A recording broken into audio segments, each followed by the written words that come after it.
வாக்யஜ்ஞேன கல்பதாம்.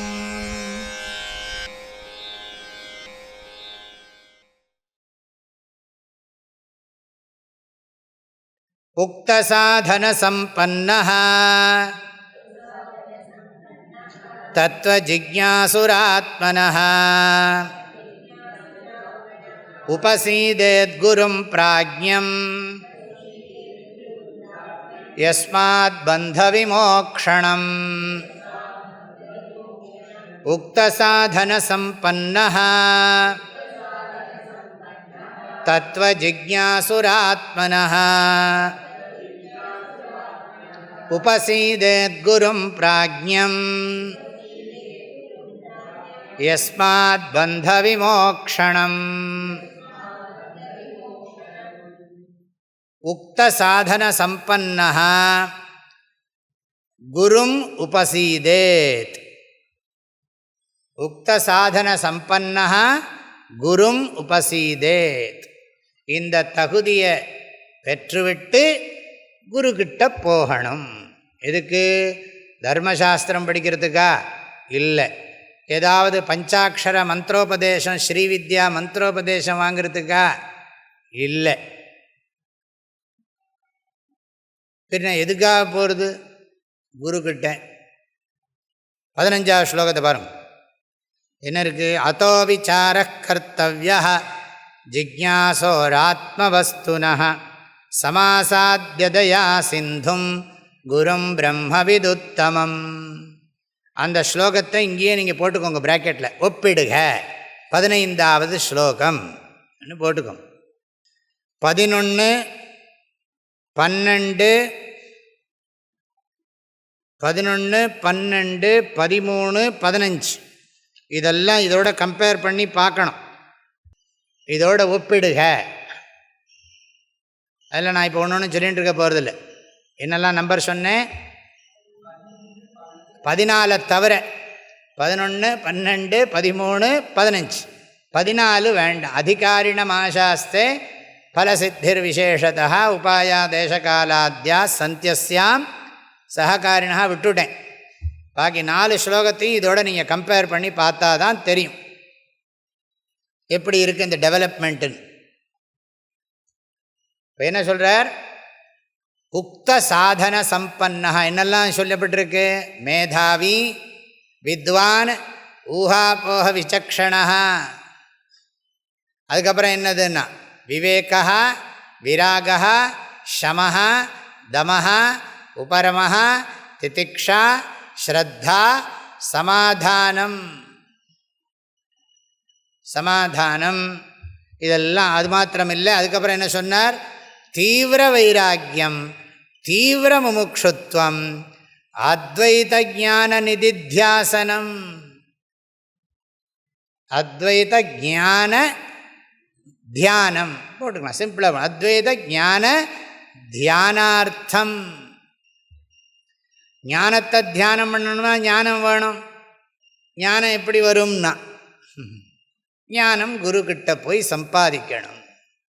அதுதான் உக்த சாதன சம்பன்னா. சம்பன்னா இதிலெல்லாம் அறகுறையாக இருக்கக்கூடாது. அறகுறையாக இருந்தால் அறகுறையாக தான் கிடைக்கும் எல்லாமே. அதனால் முழுசாக இருக்கணும். அதிலெல்லாம் நீ முழுசாக பலன் கிடைக்கணும்னா முழுசாக தகுதியை வளர்த்துக்கணும். முழுமையான பலன் கிடைக்க வேண்டும் என்றால் முழுமையான தகுதியை நீ வளர்த்து கொள்ள வேண்டும். அதனால் சம்பன்னகன்னு அர்த்தம் ரிச். நல்ல எல்லாத்துலேயுமே எல்லாத்துக்கும் மார்க்கு போடணும். மேதாவி எத்தனை மார்க்கு? வித்வான், வித்வான் விவேக் வித்வான் வச்சுங்களேன். ஆமாம், அது என்ன சொல்லிட்டேன்? பதசாஸ்திரம், வாக்கியசாஸ்திரம், பிரமாண சாஸ்திரம் சொல்லியிருக்கேன். மேதாவி புருஷோ வித்வான். அதுக்கு சொல்கிற போது ஊஹாபோஹ விசக்ஷணா சொல்கிற போதே சொல்லியிருக்கேன். பதசாஸ்திரம், வாக்கியசாஸ்திரம், பிரமாணசாஸ்திரம். பதசாஸ்திரம்னா வியாக்கரணம், வாக்கியசாஸ்திரம்னா மீமாம்சா சாஸ்திரம், அப்புறம் பிரமாண சாஸ்திரம்னா நியாயசாஸ்திரம். 3 சாஸ்திரமும் படிச்சிருக்கணும்னு சொல்கிறார். மேதாவி புருஷோ வித்வான் ஊஹாபோஹ விசக்ஷணாக்கு இந்த 3ஐயும் நாங்கள் கொண்டு வந்திருக்கேன். பதவாக்கிய பிரமாண சாஸ்திரம் படிச்சிருக்கணும். அப்போத்தான் இந்த கம்யூனிகேஷன் சரியாக புரியும். குருமுகமாக சொல்லப்படுற இந்த இன்டலெக்சுவல் கம்யூனிகேஷன், அந்த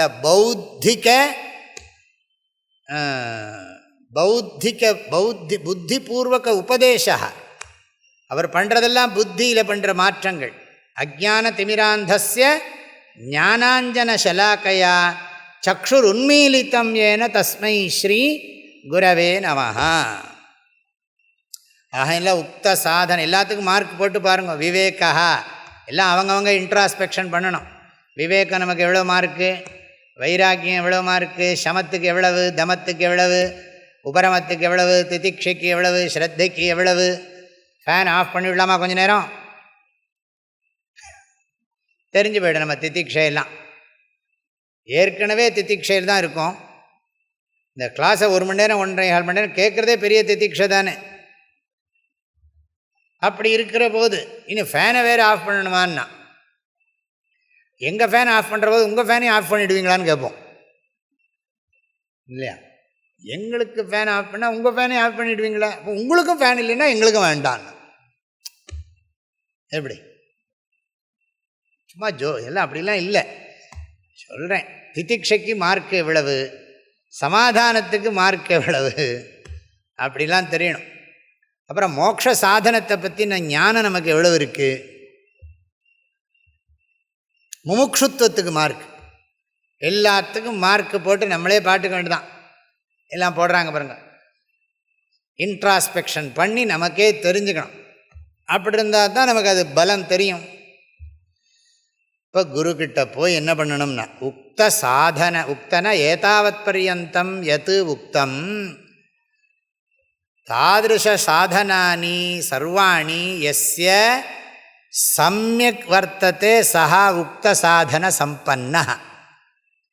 இதுவரைக்கும் என்னெல்லாம் சாதனங்களை நல்லா சொல்லியிருக்கோமோ அதெல்லாம் எவங்கிட்ட இருக்கோ அவனுக்குத்தான் பேர் உக்த சாதன சம்பன்னா, சாதன சதுஷ்டய சம்பன்னா. சாதன சதுஷ்டய சம்பன்னா குரும் உபசீதேத். அப்படி இருந்தால் நீ கற்பூரம் மாதிரி போகணும். அவர் உபதேசம் பண்ணால் உடனே பற்றிக்கணும். நீ போனால் வாழைத்தண்டாக இருந்தியானா அவர் என்ன பண்ணுவார், எப்போ காய வச்சு எரிய வைக்கிறது. விறகு கட்டையாக இருந்தால் கூட கொஞ்சம் பரவாயில்ல, கறிக்கட்டையாக இருந்தால் கூட பரவாயில்ல. இப்போ கற்பூரம் மாதிரி பெட்ரோல் மாதிரி இருக்க வேண்டாமா? அதாவது இந்த பல்பு இருக்கே, இந்த பல்பு ஏதோ டியூப் லைட்டோ ஏதோ ஒன்று, ஸ்விட்சை போட்டுட்டு மாட்டினா என்ன பண்ணோம், உடனே எரியும். மாட்டிட்டு சுவிட்சை போட்டால் இல்லையா? பல்பை மாட்டிட்டு சுவிட்சை போடணுமா, சுவிட்சை போட்டுட்டு பல்பை மாட்டுறதான்னா? இதெல்லாம் பண்ணா எக்ஸாம்பிளுக்காக சொல்கிறேன். சாமி சொல்லியிருக்காரு சுவிட்சை போட்டுட்டு தான் பல்பை மாட்டணும் அப்படி பண்ணிவிடாங்க. அப்புறம் கடைசியில் நான் தான் போகணும் வெளியில். அப்போ நீங்கள் என்ன பண்ணணும்னா, உதாரணத்துக்கு சொல்கிறேன், ஏற்கனவே எலக்ட்ரிசிட்டி வந்ததுன்னா பல்பை மாட்டினா உடனே எரிஞ்சிடும். ஸ்விட்ச் போடுற மாதிரி சாதன சதுஷ்டய சம்பத்தி, பல்பை மாட்டுற மாதிரி தத்துவமசி உபதேசம். இல்லாட்டி என்ன பண்ணணும், கிளாஸுக்கு வந்துடுவோம், நீங்கள் சொல்கிறது ஒன்றுமே புரியலையேண்ணா சுவிட்சு போடுன்னா. இங்கே பல்பை மாட்டிட்டு சுவிட்சை போடுறது. ஆசிரமத்துக்கு வந்ததுக்கு பிறகு தான் நமக்கு சொல்கிறது ஒன்றுமே புரியலையேன்னா, நான் பல்பை மாட்டிட்டேன் எரிய மாட்டேங்கிறது. என்ன பண்ணிகிட்டு இருக்கேன்னா, என்னெல்லாமோ பண்ணி பார்க்குறேன் எரிய மாட்டேங்கிறது. அப்புறம் சுவிட்சு போட்டாச்சு சுவாமி எலக்ட்ரிசிட்டி வரலன்னா, அது என் ப்ராப்ளம் இல்லை, அது வேறு விஷயம். சும்மா ஜோக்குக்காக சொல்கிறேன், எக்ஸாம்பிளை ரொம்ப எக்ஸ்டெண்ட் பண்ணக்கூடாது. எலக்ட்ரிசிட்டி இருக்குது, ஸ்விட்சை ஆஃப் பண்ணியிருக்கு, பல்பை போட்டுட்டா என்ன பண்ணணும்னா எரியாது. நான் சொல்லிகிட்டே இருப்பேன், ஒன்றுமே ரிஜிஸ்டர் ஆகாது. மூஞ்சி ஆசையாக பார்த்துட்டே இருப்போம். என்னமோ பேசிகிட்டே இருக்கீங்க, ஒரு மண்ணாங்கட்டியும் புரியலன்னா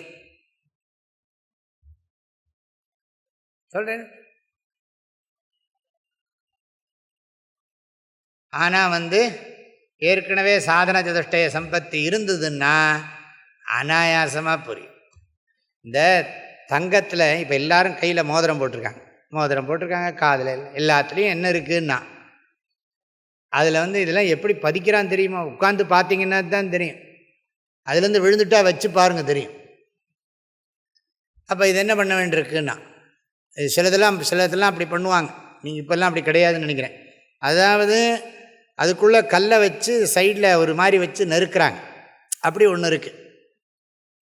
சில சமயம் நல்லா உருக்கி அது அப்படி இருக்கிற போதே அந்த கல் அப்படியே ஒட்டுறது ரொம்ப கஷ்டம். அது ஏன்னா சூடு, அது இதில் பிடிச்சுட்டு கிளிப்பில் பிடிச்சுட்டே அதில் அப்படியே செட் பண்ணணும். அதெல்லாம் இப்போல்லாம் நிறைய டெக்னாலஜி டெவலப் ஆகிடுது. அது நல்லா பக்குவமாக இருந்தால் தான் இது பண்ணும். அதே மாதிரி பூமியில் நல்லா உழுது எல்லாம் பண்ணால் விதையை போட்டால் நல்லாயிருக்கும். நீ வெறுமனை போட்டுவிட்டு அப்புறம் இப்படி இப்படி இப்படி அந்த பக்கம் அந்த பக்கம்லாம் தள்ளினா அப்படி தான் நம்ம லைஃப் போயின்ட்டுருக்கு. வேதாந்தத்துக்கு வந்து அப்புறம் குவாலிஃபிகேஷன் டெவலப் பண்ணுறது. குவாலிஃபிகேஷனோட வேதாந்தம் படிக்கிறதுக்கும் வேதாந்தம் படித்தவர் தான் இதெல்லாம் இருக்குன்னே தெரிய ஆரம்பித்து அதுக்கப்புறம் குவாலிஃபிகேஷனை டெவலப் பண்ணுறது. ஆஹா உக்த சாதன சம்பன்னா குரும் உபசீதே. எதுக்காகன்னா ஆத்மனஹா தத்துவ ஜிக்ஞாசு. முதல்ல அதுதான் போடணும் ஆக்சுவலாக. ஆத்மனஹா தத்துவ ஜிக்ஞாசு, தன்னை பற்றிய உண்மையை அறிய விரும்புகின்றவனுக்கு.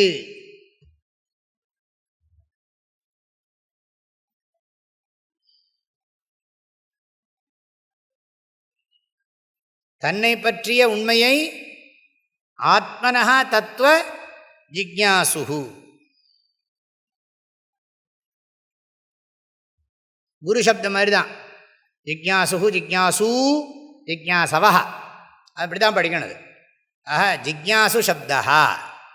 நான் ரொம்பலாம் சொல்ல மாட்டேன்ப்பா, ஏதோ தப்பி தவறி ஒன்று ரெண்டு சொல்லிவிடுவேன் அப்படி. அதனால் ஆத்மனஹா தத்துவ ஜிக்ஞாசு, தன்னை பற்றிய தத்துவத்தை அறிய விரும்பு. ஜிக்ஞாசுனா ஞாத்தும் இச்சா ஜிக்ஞாசா. ஞாத்தும் இச்சா ஜிக்ஞாசா, அறியறத்துக்கு ஆசைன்னு அர்த்தம். இந்த அறியறத்துக்கு ஆசை எவனுக்கு இருக்கோ, ஜிக்ஞாசா எஸ்ய அஸ்தி சஹா ஜிக்ஞாசு. ஜிக்ஞாசை யாருக்கு இருக்கோ அவனுக்கு ஜிக்ஞாசுன்னு பேர். ஜிக்ஞாசாங்கிறது வந்து ஒரு சப்தம். இந்த ஜிக்ஞாசாங்கிறது ஜிக்ஞாசை எவனுக்கு இருக்கோ அவனுக்கு ஜிக்ஞாசுன்னு பேர். எதை தெரிஞ்சுக்கணும்னு ஆசைப்படுறான்னா, பணம் சம்பாதிப்பது எப்படி, வீடு கட்டுவது எப்படி, அதை தெரிஞ்சுக்க ஆசைப்படுறான். நான் யார், இதெல்லாம் என்ன என்ன இந்திர ஜாலம் இது, ஏன் மனிதன் இப்படிலாம் இருக்கான், ஒன்றுமே புரியல. பாட வேண்டிய நானும் யாருன்னு புரியல, என்னை சுற்றி இருக்கிறது ஒன்றும் புரியல. அதனால் என்ன பண்ணேன், உண்மையை தெரிந்து கொள்ள விரும்பவன் என்ன பண்ணணும்னா, உன்னை பற்றிய உண்மையை நீ தெரிந்து கொள்ள வேண்டுமானால் ஆத்மனஹா தத்துவம் யஸ்ய ஞாத்தும் இச்சா யஸ்ய அஸ்தி, ஆத்மாவினுடைய தத்துவத்தை அறிவதற்கு எவனுக்கு விருப்பம் இருக்கிறதோ அவன் என்ன பண்ண வேண்டும்னா, உக்த சாதன சம்பன்னஹா சன்னு, இதுவரைக்கும் சொல்லப்பட்ட சாதனங்களை எல்லாம் சம்பாதித்து கொண்டு குரும் உபசீதே, குரு கிட்ட போகணும். சரி, அந்த குருவுக்கு என்ன, குருனா எப்பேற்பட்ட குருனா, குருனா தெரியும், நான் ரொம்ப நேரம் கழிச்சு குருனா என்னன்னு கேட்டக்கூடாது. குருனா அறிவை கொடுப்பவர். நமக்கு என்ன அறியாமல் இருக்குது, நான் யாருங்கிற உண்மை எனக்கு தெரியலை, அதுக்கு பேர் என்ன, அஜ்ஞானம். அதை சாஸ்திரத்தில் அஜ்ஞானத்தை எதோட ஒப்பிடுறாங்க, இருட்டோடு ஒப்பிடுறாங்க. அப்புறம் எனக்கு என்ன வேணும், என்னை பற்றின உண்மையை எனக்கு தெரியலை, என்னை பற்றின உண்மை எனக்கு தெரியாத தன்மைக்கு பேர் ஆத்ம அஜ்ஞானம். அப்போ நான் என்ன பண்ணுறேன், என்னை பற்றின உண்மையை தெரிஞ்சுக்கிறதுக்கு ஆசைப்படுறேன். அப்போ நான் யார், ஆத்ம தத்துவ ஜிக்ஞாசு. அப்போ நான் குரு கிட்ட போனால் அவர் என்ன கொடுக்குறாருனா, என்னுடைய அஜ்ஞானம்ங்கிற இருட்டை ஞானம்ங்கிற வெளிச்சத்தினால, அஜ்ஞானம்ங்கிற இருட்டை போக்குறதுனால அவருக்கு பேர் குரு. குகாரஸ்துவந்தகாரஹா, கு என்னும் எழுத்தானது அறியாமையாகிய இருளை குறிக்கிறது. ரு என்னும் எழுத்தானது அறிவாகிய ஒளியை குறிக்கிறது. ஆகையினால அறியாமையாகிய இருளை அறிவாகிய ஒளியால் எவர் அகற்றுகிறாரோ அவருக்கு பெயர் குரு. குருன்னு எழுதப்படாது, குருவே அப்படின்னு சொல்லிடப்படாது. அதுக்கு சம்ஸ்கிருதத்தில் கா வேற கா வேற. குருவே குருவே போற்றி, குருவே நமஹாலாம் சொல்லப்படாது, குரவே நமஹா இல்லையா? குரு குரு குரவஹா, ஹே குரு ஹே குரு ஹே குரவஹா, குரும் குரு குருன்னு, குருணா குருபியாம் குருபிஹி குரவே குருபியாம். இல்லை எப்பேற்பட்ட குருவாக இருக்கணும்னா பிராஜ்யம் குரும், நல்ல அறிவாளியான குருக்கிட்ட போகணும். தண்ணி பாம்பு தவளை மாதிரி இருக்கிற குருக்கிட்ட போயிடப்படாது. இந்த மாதிரி சொல்கிறாங்களே, தவளைங்கிறது சிஷ்யன், தண்ணி பாம்பு குரு, நாகப்பாம்பு குரு, தண்ணிப்பாம்பு குரு. தண்ணிப்பாம்பு குரு என்ன பண்ணுவார்னா, சீஷனை ஒன்று இவனை ஒரேடியாக தவளையை முழுங்கணும், இல்லாட்டி துப்பணும், ரெண்டும் கேட்டானா இவனும் இந்த தவளையும் தவளைக்கும் நிம்மதி இல்லை, இதுக்கும் சாப்பிட முடியாது. அப்படி அது உதாரணம் சொல்கிறாங்க. தண்ணிப்பாம்பு தவளையை சாப்பிட்ற போது அதுக்கு தவளையை பெரிய தவளையை பிடிச்சி கொடுத்தோன்னா அந்த தவளையை சாப்பிட்ற சக்தி தண்ணிப்பாம்புக்கு இல்லை. அப்போ என்ன ஆகும்? தவளையோட கதி என்ன ஆகும்? செத்தாலாவது பரவாயில்லன்னா சாகவும் முடியாது, சரி பிழைச்சிட்டாலாவது பரவாயில்ல பிழைக்கவும் முடியாது, இப்படி மாட்டின்னு முழிப்பான். அது மாதிரி சில சிஷ்யன் போய் சில குருக்கிட்ட மாட்டின்னு விட்டான்னா அவ்வளோதான், அவர் தண்ணிப்பாம்பாக இருந்தார்னா என்ன பண்ணுறது? நல்ல பிராஜ்யம் குரும், நல்ல பாம்புன்னா என்ன, ஒரே முழுங்கு, அப்படியே தான். என்னை நீ விழுங்கி கொண்டிருப்பது எக்காலம்னு பாடுறாங்க இல்லையா?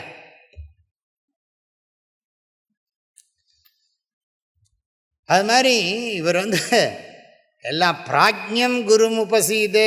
சும்மா அறகுறையாக இருக்கிற குருகிட்ட கேட்காது, நிறைய பேர்கிட்ட கேள்விப்படு, இந்த குரு எப்படின்னு பாரு, போய் அங்கே போய் உட்கார்ந்து பாரு கொஞ்ச நாள்.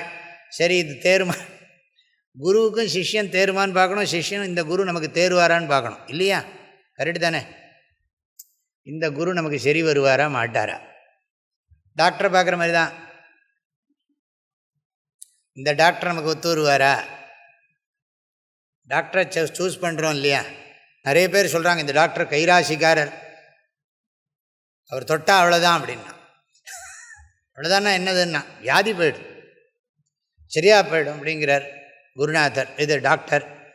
அது மாதிரி இவர்கிட்ட போனீங்க அவ்வளோதான், நீங்கள் முக்தி இல்லாமல் திரும்பவே முடியாது. திரும்புறதா அது அங்கே அவ்வளோதான், போயிடுவீங்க அப்படியே. நச்சிகேசு யமலோகத்துக்கு போயிட்டு திரும்பி வந்தானா இல்லையான்னு நிறைய பேர் விசாரம் பண்ணிட்டு இருக்கான். அங்கே நமக்கு போய் தெரிஞ்சிக்க வேண்டிய விஷயம், அங்கே போனால் அவன் அப்போவே மோட்சத்தை அடைஞ்சு விட்டான்.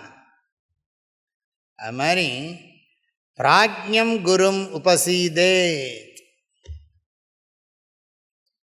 அவரே பந்தத்தில் இருந்தார்னா நமக்கு எப்படி மோட்சத்தை கொடுப்பார்? அவர் ஆனந்த மூர்த்தியாக இருந்தால் தானே நமக்கு ஆனந்தத்தை கொடுக்க முடியும். ஆகையினால அவர்கிட்ட எதுக்காக போனோம்னா, யஸ்மாத் பந்த விமோக்ஷணம் பவேத் தாதிருஷம் பிராஜ்யம் குரும் உபசீதே. யார்கிட்ட போனால் பந்தம் நன்றாகவே விடுபடுமோ, மோக்ஷணம்னா என்ன? விடுபடுறது. விமோக்ஷணம்னா என்ன அர்த்தம்? நன்றாகவே கோஷபாஷ பின்னலை சின்னமாக்கி, குருவே என்னை ரட்சித்தல் வேண்டும் என்றான். பிணங்கிய கோஷபாஷ பின்னலை சின்னமாக்கி. இங்கே ராஜபாளையத்தில் முத்தையராஜா சொல்வார், நீங்கள் அங்கே வரும்போதே பஞ்ச கோஷம் அப்படியே சின்ன பின்னமாக போச்சும்பார்.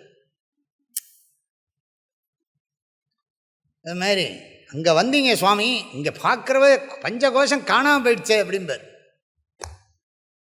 சும்மா சொல்கிறது. ஆக பந்த விமோக்ஷணம் யாரால் நமக்கு ஏற்படுமோ அப்பேற்பட்ட குருக்கிட்ட போகணும், கேள்விப்பட்டு போகணும். எல்லாம் விசாரிக்கிறோம் இல்லையா? டாக்டர் எங்கே இருக்கார், நல்ல டாக்டர் இருக்காரா விசாரிக்கிறோம். காய்கறி வேணும்னா எந்த கடையில் நல்லா சீப்பாகவும் இருக்கும் நல்லாவும் இருக்குமோ பார்க்குறோம். சீப் அண்ட் பெஸ்ட் எங்கே இருக்குன்னு பார்க்குறோம். இதுக்கெல்லாம் பார்க்குறோம். நிம்மதியாக இருக்கிறதுக்கு யாராவது வழி சொல்லுவாங்களான்னு தேடப்படாதா? அது எங்கே கிடைக்கும்? புடவை எங்கே கிடைக்கும்? நகை எங்கே கிடைக்கும்? வீடு எங்கே கிடைக்கும்? இன்ஜினியர் எங்கே இருப்பான்? கார் எந்த கார் கிடைக்கும்?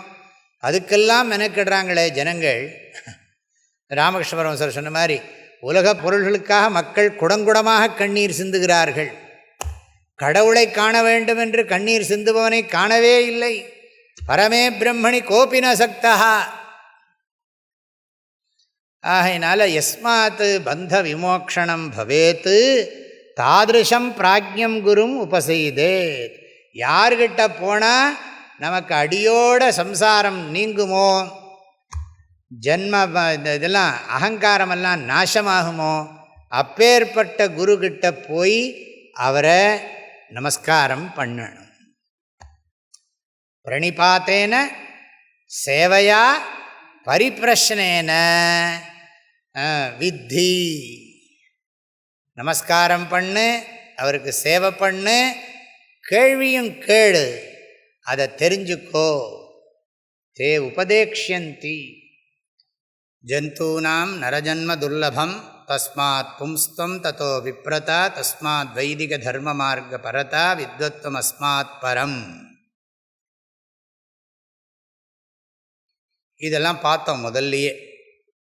அதெல்லாம் இப்போ விஸ்தாரமாக சொல்லியாச்சு. நரஜன்ம துர்லபத்வம், விப்ரதா, வைதிக தர்ம மார்க்க பரதா, இதெல்லாம் நம்ம சாதன சதுஷ்டய சம்பத்தி வரைக்கும் பார்த்தாச்சு. வித்வத்வம் அஸ்மாத் பரம். வித்வத்வம் அஸ்மாத் பரம்ங்கிறது தான் இத்தனை நேரம் விசாரம் பண்ணுது. மனுஷத்துவம், முமுக்ஷுத்வம், மகாபுருஷ சம்ஸ்ரயா. இப்போ மனுஷத்துவத்தை பற்றி பார்த்தோம். முமுக்ஷுத்துவத்துக்கு தான் இவ்வளோ விசேஷமாக பார்த்துருக்கு. இப்போ மகாபுருஷ சம்ஸ்ரயம், அதைத்தான் இப்போ பார்க்க போகிறோம். அப்போ இவ்வளவு தகுதிகளை வளர்த்து கொண்டு வைதிக தர்மானுஷ்டானங்களை எல்லாம் தர்மானுஷ்டானங்களை நன்றாக பண்ணி சித்தசுத்தியினால் சாதன சதுஷ்டய சம்பத்திகளெல்லாம் சம்பாதிச்சு குருக்கிட்ட போகணும். அது வரைக்கும் வந்தாச்சு. ஆக ஆத்மனஹா தத்துவஜிக்ஞாசு, தன்னை பற்றிய உண்மையை அறிய விரும்புகின்றவன் இதுவரையிலும் சொல்லப்பட்ட சாதனங்களை நன்றாக சம்பாதித்து கொண்டு மேதாவித்வம், வித்வத்வம், ஊகாபோக விசக்ஷணத்துவம், விவேகவத்வம், வைராக்கியவத்வம், சமாதிஷட்க சம்பத்திமத்துவம், முமுக்ஷுத்வம், எல்லாம் உக்த சாதன சம்பன்னஹ குரும் உபசீதேத். குருவை அணுகணும், குருக்கிட்ட போகணும். எப்பேற்பட்ட குருனா பிராஜ்யம் குரும். ஒரு ஸ்லோகம் இருக்குது, பிராஜ்யம் குரும். அது கோட் பண்ணுறார். 428வது ஸ்லோகம். இந்த 428வது ஸ்லோகத்தை கோட் பண்ணுறார் சந்திரசேகர பாரதி மகாஸ்வாமிகள். அங்கே இருக்கு, பிரம்மாத்மனோ சோதிதயோ ஏகபாவாவகாஹினி நிர்விகல்பாச்ச சின்மாத்ரா விருத்தி பிரஜ்ஞேதி கத்யதே. பிரஜான்னா என்னங்கிறதுக்கு சொல்கிறார். பிரஜா எஸ்ய அஸ்தி சஹ பிரஜ்ஞா தம் பிரஜ்ஞம். பிராஜ்ஞம் தம் பிரஜ்ஞா ஏவ பிராஜ்ஞா தம் பிராஜ்ஞம். அதுக்கு அர்த்தம் சொல்கிறார் பிரம்மனிஷ்டம்ங்கிறார். பிராஜ்யன்னு சொன்னால் என்ன அர்த்தம்னா ஸ்தித பிரஜன். பிராஜ்யன்னா நம்ம காரண சரீர பிரதிபிம்ப சைதன்யம் போட்டுக்கூடாது. ஆக பிராஜ்யன்னு சொன்னால் நல்ல இந்த சாஸ்திர பிரஜா தட்சிணாமூர்த்தின்னு போட்டிருக்கோம் நம்ம. இங்கே பிரஜா ஏவ பிராஜ்யங்கிற பிரஜனத்தான் பிராஜ்யன்னு சொல்கிறோம். அந்த பிராஜ்யனாகிய குருக்கிட்ட, அப்படின்னா என்ன அர்த்தம், ஸ்தித பிரஜனாக இருக்கிற குருக்கிட்ட போகணும். குருவுக்கு ஸ்தித பிரஜ லக்ஷணத்துவம் இருக்கணுங்கிறத சொல்கிறார். ஸ்தித பிரஜ லக்ஷணத்தன்மை இருக்கணும். அதெல்லாம் இனி விளக்கி சொல்ல போகிறார். சுருக்கமாக சொன்னால் பிரம்மனிஷ்டனாக இருக்கணும். இன்னும் விளக்கி சொல்ல போகிறார். இந்த பிராஜ்ய சப்தத்துக்கு தான் இனிமேல் விளக்கம் வரப்போகிறது. இந்த பிராஜ்ய சப்தத்தை தான் அடுத்த ஸ்லோகத்தில் விளக்கி சொல்ல போகிறார். ஆஹா, பிரம்மனிஷ்டா. யார்கிட்ட போனால் நம்ம ப்ராப்ளம் டோட்டலாக சால்வ் ஆகுமோ அந்த குருக்கிட்ட போகணும். அவர்கிட்ட இருக்கிற ப்ராப்ளம்லாம் நமக்கு வந்துடுத்துனா. ஆகையினால நம்முடைய பிரச்சனைகளை தீர்க்கக்கூடிய குருக்கிட்ட போகணும். யஸ்மாத் பந்த விமோக்ஷணம் பவதி தாதிருஷம் பிராஜ்யம் குரும் உபசீதே. எவரிடத்தில் போனால் நமக்கு ஞானம் ஏற்பட்டு அஜானத்தினால் கற்பிக்கப்பட்டிருக்கிற இந்த பந்தம் பரிபூர்ணமாக நிவர்த்தியாகமோ அகங்காராதி தேகாந்தான் பந்தான் கல்பித்தான் அஜான கல்பித்தான் அகங்காராதி தேகாந்தான் பந்தான் ஸ்வஸ்வரூபாவபோதேன யஹா மோக்ஷணம் ததாதி. யார் அதுக்கு மோட்சத்தை எனக்கு அனுகிரகம் பண்ணுறாரோ, பந்தத்திலேருந்து விடுபடுவதற்கான ஞானத்தை எனக்கு யார் ஸ்பஷ்டமாக சொல்லி கொடுப்பாரோ அந்த குருக்கிட்ட போகணும். ஆக குருநாதர்கிட்ட போய்த்தான் ஆகணும். குரு அபிகச்சேதேவ ஞானார்த்தமேவ அபிகச்சேத். வேறு எதுக்காக குருக்கிட்ட போகக்கூடாது. துவமேவ திரவிணம் சொல்லியிருக்கு அப்படின்னு சொல்லி பணத்துக்காக குருக்கிட்ட போகிறது. துவமேவ வித்யா திரவிணம் துவமேவ. நீதான் எனக்கு அம்மா, நீதான் எனக்கு அப்பாங்கிறோம் குருவை பார்த்து. துவமேவ மாதாச்ச பிதா துவமேவ துவமேவ பந்து. எனக்கு ரிலேஷன் பந்து நீதான். தந்தை தாய் ஆவானும் சார்கதி இங்கு ஆவானும் அந்தமிலா இன்பம் நமக்கு ஆவானும் அருட்கோணாகுவானும் குரு அப்படின்னு தமிழில் பாட்டு இருக்கு. தந்தை தாய் ஆவானும் சார்கதி இங்கு ஆவானும் அந்தமிலா இன்பம் நமக்கு ஆவானும் அருட்கோணாகுவானும் குரு அப்படின்னு இதை சொல்லுவாங்க. தமிழில் வேதாந்தம் படிக்கிற போது எல்லோரும் இதை சொல்லிவிட்டு தான் ஆரம்பிப்பாங்க. துவமேவ வித்யா திரவிணம் துவமேவ. அப்புறம் என்னத்துக்குன்னா துவமேவ சர்வம் மம தேவ தேவான். அப்போ குருக்கிட்ட போய் நம்ம பரிபூர்ணமாக சரணாகதி பண்ணுறோம். உபசீதேத்துனா சரணம் கச்சேத்துன்னு எழுதுகிறார். சுவாமியே சரணம் ஐயப்பா அப்படின்னா என்ன அர்த்தம்? சுவாமி சரணம் அப்படின்னா தன்னை ஆளுபவரை நான் சார்ந்திருக்கிறேன்னு அர்த்தம். சுவாமி சரணம்ங்கிறதா மந்திரம் ஐயப்பனுக்கு. சுவாமி சரணம் சுவாமி சரணம். அவர் சின்முத்திரை தானே வச்சுட்டுருக்கார் ஐயப்ப சுவாமி. சாஸ்தான்னா குருன்னு அர்த்தம். சாஸ்திரத்தை சொல்லித்தரவருக்கு பேர் தான் சாஸ்தா. சாஸ்திரத்தை யார் சொல்லி கொடுக்குறாரோ அவருக்கு பேர் தான் சாஸ்தா. சாஸ்தான்னா குருன்னு அர்த்தம். தர்மசாஸ்தான்னா தர்மத்தை உபதேசம் பண்ணுற குருன்னு அர்த்தம். பிரம்மசாஸ்தான்னா பிரம்மத்தை உபதேசம் பண்ணுற குருன்னு அர்த்தம். முருகனுக்கு பிரம்மசாஸ்தான்னு ஒரு பேர். ஏன்னா பிரம்மாவுக்கே பாடம் சொல்லி கொடுத்ததுனால பிரம்மசாஸ்தா. அப்புறம் ஞானசாஸ்தா, அறிவை கொடுக்குறவர், உபதேசம் பண்ணுறவர். ஆக சாஸ்தான்னா குருன்னு அர்த்தம். சுவாமியே சரணமையப்பான்னு அர்த்தம். தன்னை ஆளுகிறவனை நான் சார்ந்திருக்கிறேன்னு அர்த்தம். தன்னை ஆளுகிறவனை நான் எதுக்கு சார்ந்திருக்கேன்? பர்பஸ் வேணும் இல்லையா? தன்னை ஆளுகிறவனை நான் சார்ந்திருக்கிறேன்னா, தன்னை ஆளுகிறவனை நான் எதுக்கு சார்ந்திருக்கிறேன்னா, அவன் எப்படி தன்னை தான் ஆளுவதற்கு அறிவை உடையவனாக இருக்கிறானோ அந்த அறிவு எனக்கும் வர வேண்டும் என்பதற்காக சார்ந்திருக்கிறேன். பற்றற்றான் பற்றினை பற்று விடுவதற்காக பற்றுகிறேன். குரும் பிரஜே தத் விஜானார்த்தம் ச குருமேவ அபிகச்சேத். சரணம் கதா பின்னாலெல்லாம் வரப்போகிறது. சரணம் கச்சே. அந்த பிராஜ்ய சப்தத்துக்கு அதை கோட் பண்ணுறார் அந்த ஸ்லோகத்தை. எத்தனாவது ஸ்லோகம் சொன்னேன்? 428. அந்த ஸ்லோகத்தில் பிராஜ்ய சப்தத்துக்கு அர்த்தம் இருக்குது அப்படின்னு. அப்போனா எவ்வளோ ஞாபகம் வச்சுருக்கணும் அவர் இந்த கமெண்ட்ரி வியாக்கியானம் பண்ணணும்னா. அந்த ஸ்லோகத்தை அதில் சொல்லியிருக்கு. இந்த பிராஜ்ய சப்தத்துக்கு லக்ஷணம் எஸ்ய அஸ்தி சஹ பிரஜ்ஞா சயேவ பிராஜ்ஞா தம் பிராஜ்யம் அப்படி சொல்லி அழகாக விக்கிரக வாக்கியம் சொல்கிறார். ஆக அவரிடத்துல போகணும். சரி. உக்த சாதன சம்பன்னஹ தத்துவ ஜிக்ஞாசுராத்மனஹ உபசீதேத் குரும் பிராஜ்யம் யஸ்மாத் பந்த விமோக்ஷணம். உக்த சாதன சம்பன்னஹ தத்துவ ஜிக்ஞாசுராத்மனஹ உபசீதேத் குரும் பிராஜ்யம் யஸ்மாத் பந்த விமோக்ஷணம்.